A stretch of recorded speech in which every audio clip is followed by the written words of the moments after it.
尾揸法，我針對係頭先我哋臨尾做嗰啲嘢。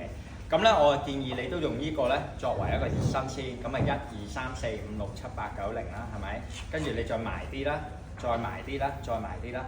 咁呢度 OK 啦。咁亦都可以向上啦，唔同嘅角度去做，得唔得？都係10下。跟住呢度又10個。OK， 好啦，來到呢度嘅時候咧，我想你特別咧係手掌向出，手背，得閒練翻呢啲先。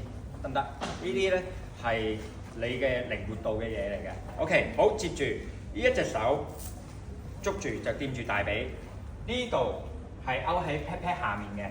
好啦，呢隻手咧捉住，咁你有幾個方向？第一個手指公向天嘅，但係我即係你知道向天得㗎，咁我仍然捉住嘅拳頭。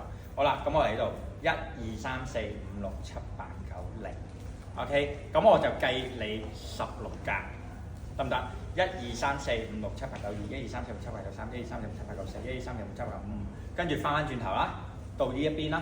OK， 呢個冇問題啦。跟住手指公向下，當然你交替做嘅。OK， 呢個完咗就手指公向橫，又係咁樣做，得唔得？呢個搞唔搞掂？搞掂啊。OK， 咁頭先咧仲有一個動作嘅，就係呢一個。我都想你哋翻屋企咧，即係其實上個禮拜有講嘅，不過我都想你繼續做。呢個咧你可以揸闊少少，就咁樣做翻。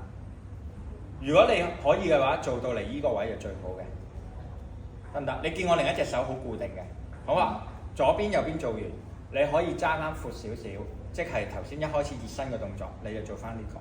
當你呢個做好之後咧，希望你記得上堂學咗呢一樣嘢。